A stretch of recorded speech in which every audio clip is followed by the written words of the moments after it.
Terima kasih Anda masih menyaksikan Kompas Petang. Saudara, Peggy Setiawan menegaskan tidak pernah mengenal dan ditemui dengan ayah Eki. Peggy Setiawan sudah kembali menjalani aktivitasnya pasca bebas dari jeratan kasus pembunuhan Vina dan Eki. Peggy menyebut tidak pernah bertemu dan dikonfrontasi dengan Ibtu Rudiana selama menjalani pemeriksaan oleh penyidik Polda Jabar. Peggy berharap Rudiana bisa muncul mengungkap kebenaran kasus Vina dan Eki. Kenal nggak sih Peggy dengan Pak Rudiana itu? Enggak. Nggak kenal sama sekali. Pernah bertemu nggak? Enggak pernah. Pernah ditanya-tanya sama dia? Enggak pernah. Nggak pernah. Harapan saya semua ya semoga bisa klarifikasi lah gitu aja. Jadi kebenaran terungkap gitu ya? Di berita-berita mendengar nama Rudiana kalau Peggy? Ya kalau di berita-berita sih mendengar. Sosok Rudiana mendengar. Jurnalis Kompas TV mencoba menelusuri keberadaan dari ayah Eki Ibtu Rudiana. Berikut liputan tim Kompas TV. Dari awal itu kami menyerahkan semuanya itu ke Pak Rudiana. Kita kan sama-sama korban. Tapi kok yang berasa kayak kehilang itu dari pihak keluarga kami aja. Ya, pasca putusan pra-peradilan Peggy Setiawan dikabulkan oleh Hakim Tunggal pada Senin kemarin, desakan kepada Ibtu Rudiana semakin menguat, terutama hadir dari keluarga Vina yang juga menjadi korban pada saat itu. Mereka meminta agar Rudiana memberikan penjelasan terkait bagaimana kejadian di tahun 2016 lalu dan mengapa sampai saat ini belum juga tuntas. Pasca Peggy bebas, desakan untuk pengusutan ulang kasus pembunuhan Vina muncul dari keluarga. Jurnalis Kompas TV Muhammad Syahri Romdon mencoba mencari Ibtu Rudiana ke Polsek Kapetekan, Polres Cirebon Kota. Namun Ibtu Rudiana tak ada. Ibtu Rudiana terakhir kali terlihat saat bermain bulu tangkis dalam Hari Raya Bayangkara bersama pejabat Polres Cirebon Kota. Saudara, baru saja kami berusaha untuk masuk ke dalam kantor Polsek Kapetekan Polres Cirebon Kota. Kami berusaha mencari keberadaan Ibtu Rudiana untuk memberikan beberapa pertanyaan. Namun berdasarkan jawaban dari beberapa petugas yang kami temui di lokasi, Ibtu Rudiana tidak berada di kantor Polsek Kapetekan sejak beberapa hari lalu. Kami juga tidak mendapatkan banyak jawaban terkait kegiatan-kegiatan Ibtu Rudiana beberapa hari terakhir, terutama pasca Peggy Setiawan dinyatakan bebas dari pra-peradilan di hari Senin kemarin. Keluarga Vina meminta ayah Eki, Ibtu Rudiana, muncul menjelaskan duduk perkara kasus ini. Pasalnya dari 8 tahun silam hingga sidang pra-peradilan memutuskan Peggy bebas, Ibtu Rudiana tak pernah muncul. Keluarga Vina menduga ada yang ditutupi Ibtu Rudiana dalam proses penyidikan kasus Vina dan Eki. Menginginkan ketemu biar persoalan ini terang benderang. Soalnya saya dari pihak keluarga ada kemungkinan ya itu masih ada yang ditutup-tutupin oleh Pak Rudiana. Ya, kayak janggal aja gitu. Ya anehnya kan kita kan sama-sama korban. Tapi kok yang berasa kayak kehilang itu dari pihak keluarga kami aja. Pengamat kepolisian ISES Bambang Rukminto menilai polisi harus transparan terkait pemeriksaan Ibtu Rudiana karena kesaksian Ibtu Rudiana penting untuk mengungkap kasus pembunuhan Vina dan Eki. Saya rasa sudah ya, hanya saja ini belum disampaikan kepolisian kepada masyarakat. Yang lebih penting bagaimana kepolisian yang sudah melakukan penyidikan ini juga harus menyampaikan apa saja yang diperoleh keterangan yang diperoleh dari Ibtu Rudiana. Karena kalau kemudian keterangan-keterangan yang disampaikan ini bohong dan kemudian dikonfrontasi dengan hasil pra-peradilan Peggy kemarin, tentu ini akan menjadi salah satu alat bukti petunjuk untuk membuka kasus ini seterang-benderang mungkin. Tak hanya kesaksian Ibtu Rudiana, sosok Aep dan Dede juga menjadi orang yang paling dicari dalam kasus pembunuhan Vina dan Eki pasca Peggy dibebaskan. Aep bahkan dilaporkan ke Mabes Polri atas dugaan kesaksian palsu oleh 7 terpidana kasus Vina. Polisi memastikan sedang meneliti laporan 7 terpidana kasus Vina dan Eki terhadap 2 saksi, Aep dan Dede. Setiap ada laporan tentu kami menerima, menjadi hak para pelapor, dan tentu langkah yang dilakukan akan melakukan penelitian, mengkaji, menganalisis terhadap setiap laporan-laporan. Tentu ini menjadi pada tugas Polri. Namun tentu kita akan cermati, kita analisis dengan apa yang menjadi bagian daripada laporan itu. Pasca Peggy bebas, kini Polda Jabar harus mengusut kembali 3 orang yang menjadi DPO dalam kasus pembunuhan Vina dan Eki. Tim Liputan, Kompas TV. Mantan Menko Polhukam Mahfud MD dalam program Rosi menilai proses hukum terhadap kasus pembunuhan Vina dan Eki serampangan. Hal ini terbukti setelah Peggy dinyatakan bebas dalam sidang pra-peradilan. Mahfud menyebut dengan pembebasan Peggy seharusnya bisa membebaskan 7 terpidana kasus Vina lainnya karena pelaku didakwa dengan dakwaan yang sama.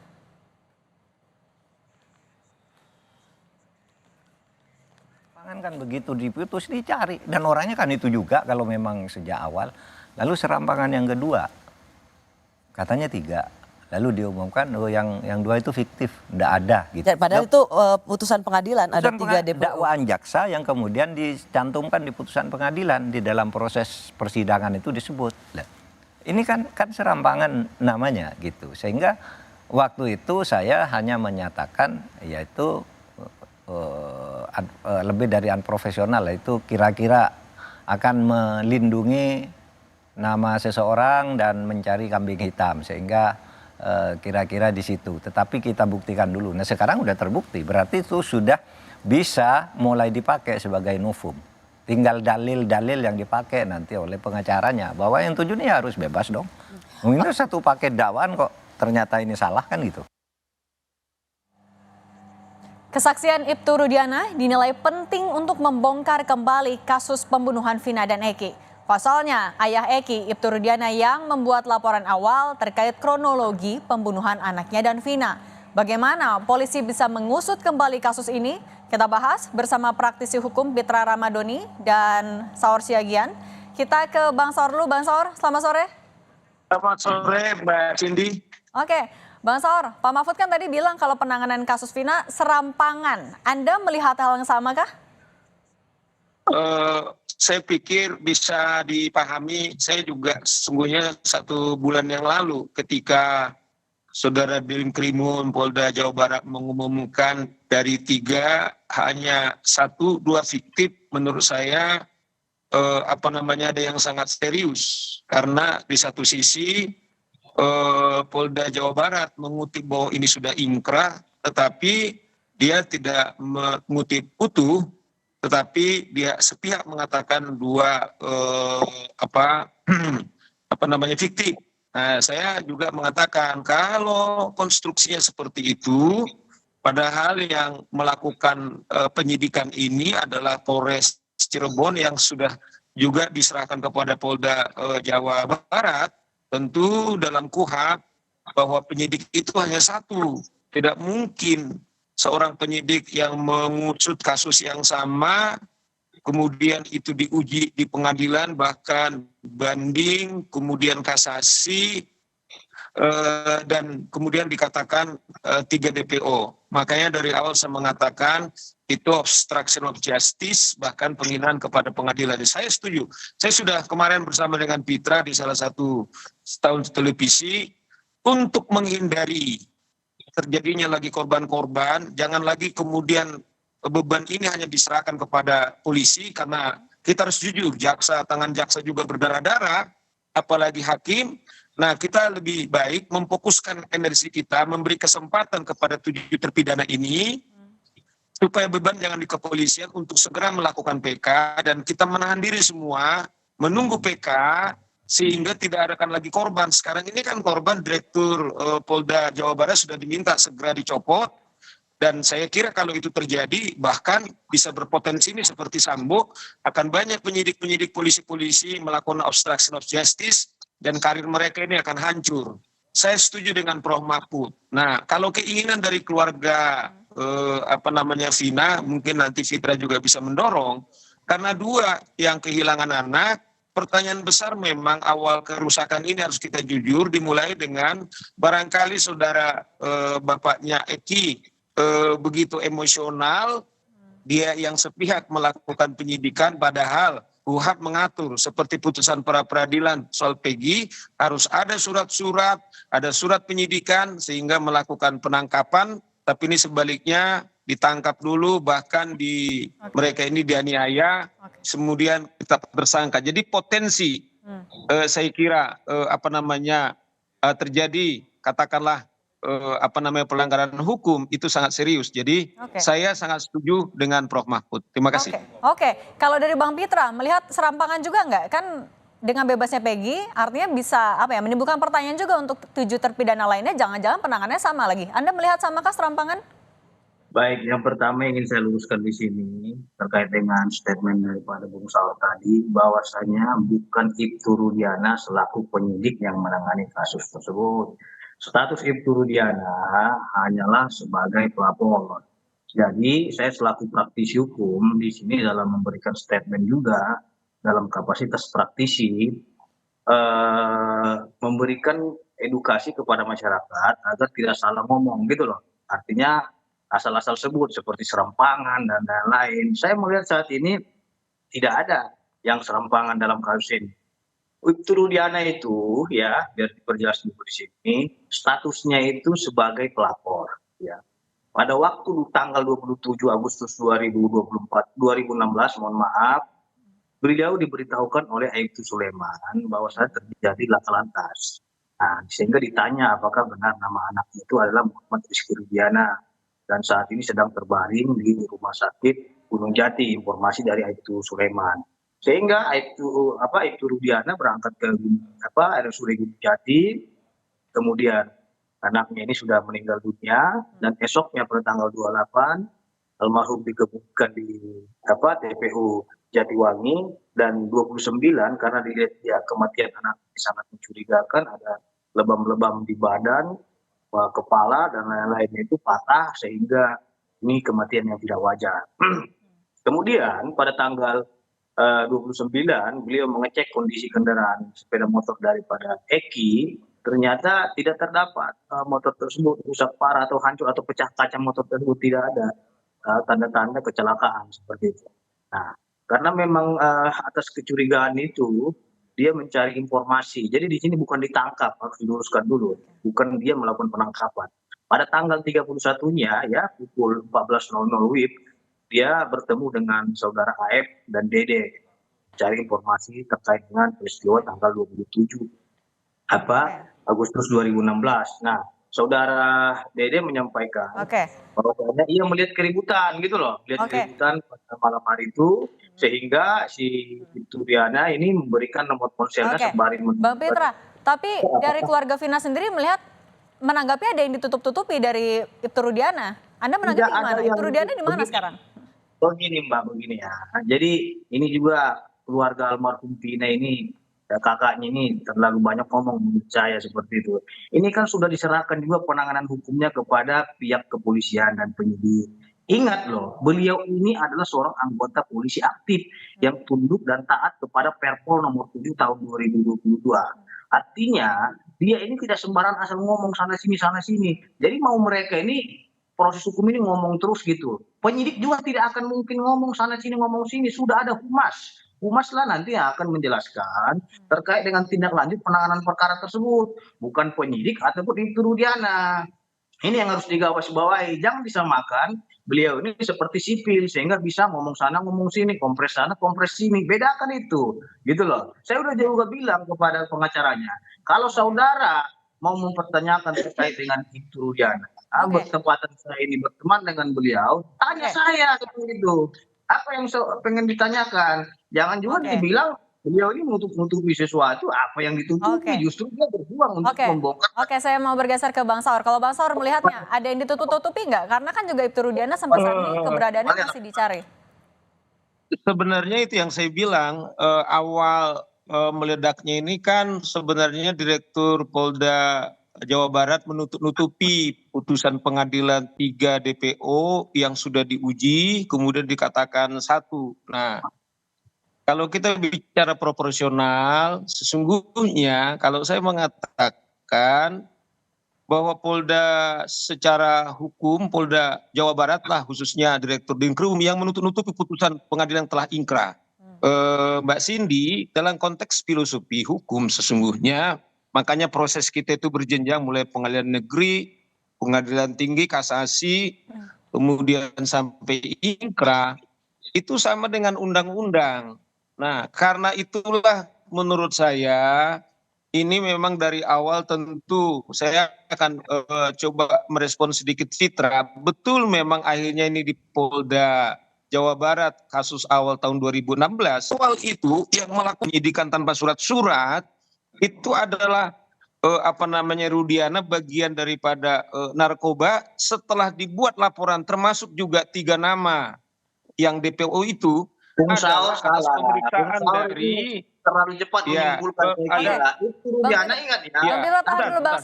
Itu Rudiana itu menyerahkan yang 8 orang ini ke Reskrim Polresta Cirebon. Jadi bukan beliau yang menyidik, yang melakukan interogasi juga reserse kriminal umum. Itu harus digarisbawahi. Jangan juga kita mendengar hoaks dan lain-lain, dia penyidiknya, dia yang melakukan pemeriksaan dan lain-lain, itu salah gitu loh.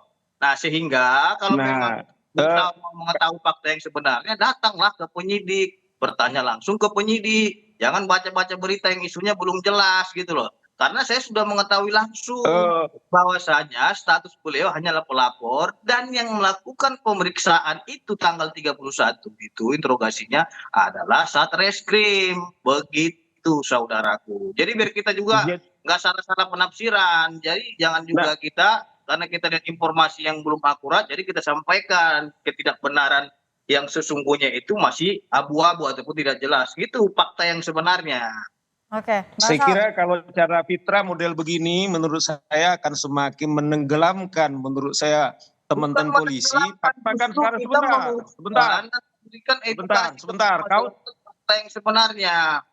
Gitu Bung justru Saur. Fakta yang sebenarnya, makanya ini katanya 3 DPO itu putusan pengadilan.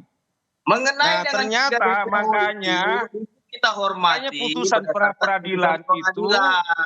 Akan tetapi malu kita kalau model begini nih. Bang Fitra, tahan dulu, kita kasih kesempatan buat Bang Saur dulu. Bang Saur silahkan. Ya, Cindy. Kita malu loh ditonton begini nih. Nah, oke, jadi kita ke Bang Saur dulu. Bang Saur silahkan dilanjutkan. Jaringannya rusak. Katanya kan 3 DPO. Diujilah hanya 1 katanya. Ternyata putusan peradilan ngawur. Nggak bener. Nah, oleh karena itu saya selalu bilang, begitu Dirkrimun mengatakan dari 3 hanya 1 putusan pengadilan, inilah membuat kekacauan ini. Tapi kalau terus kemudian dipaksakan seakan-akan apa yang terjadi tahun 2016, saya bilang ini akan kembali menghancurkan lembaga kepolisian kita. Nah, ini sudah ada pra-peradilan yang diumumkan oleh Dirkrimum. Ternyata ngaco. Buktinya di putusan pengadilan, apakah kita masih ngotot itu benar? Kita harus proporsional untuk memberikan katakanlah opini hukum. Kasihan nanti Polda ini, kasihan polisi ini, kita kemudian jerumuskan gitu loh. Saya setuju, tapi Fitra boleh setuju. Jadi begini ya Bung Saur ya. Jadi tetapi kalau saya mengatakan apa statement daripada Pak Menko, saya juga mengatakan 1,5 bulan yang lalu ketika saya pertama diminta narasumber, begitu Polda Jawa Barat mengatakan dari 31 ini pelanggaran serius, ini adalah fiktif, berarti orang-orang ini semua adalah menurut saya adalah ini fiktif. Saya bicara dulu nih Bung Saur, gantian dulu ya. Kita gantian dulu. Oke. Bung Saur, terkait dengan putusan pra-peradilan harus dipahami dulu, apalagi Bung Saur juga sebagai dosen. Putusan pra-peradilan itu bukan memutus bersalah atau tidaknya seseorang, akan tetapi dia memutus sah atau tidaknya, baik itu penangkapan, tersangka, penyitaan, dan lain-lain. Jadi itu bukan menyangkut pokok perkara. Jadi ini yang dipahami masyarakat seolah-olah pokok perkaranya pidananya gugur gitu. Nah, Jadi putusan pra peradilan itu di situ kenapa itu pemohon itu dikabulkan, permohonannya PS itu dikarenakan ada kekeliruan dari penyidik dahulunya itu belum melakukan pemanggilan sebagai saksi terhadap Bang Pitra, kami sudah tangkap. pemohon itu pemanggilan ini yang dahulunya sehingga Bang Pitra, terima kasih. tersangka belum, bukan masalah pokok perkaranya begitu Cindy. Oke, baik. Bang Saur, singkat saja, artinya apa yang harus dilakukan? Pitra lupa seakan-akan dia memisahkan antara peristiwa 2016 sampai detik ini. Itu masih namanya Peggy yang diumumkan oleh polisi itu adalah 3 DPO. Karena itu hanya terkait dengan syarat formil, terkait pemanggilan aja dan pemeriksaan calon tersangka. Bang Pitra dan Bang Saur, terima kasih, kami sudah tangkap. Kita akan serahkan nanti ke polisi bagaimana kelanjutannya. Tentu yang diharapkan adalah tetap akuntabel dan bisa terpercaya. Terima kasih praktisi hukum Bang Pitra Romadhoni dan Bang Saur Siagian. Terima kasih, saya selalu terima kasih sudah berbagi di Kompas Petang.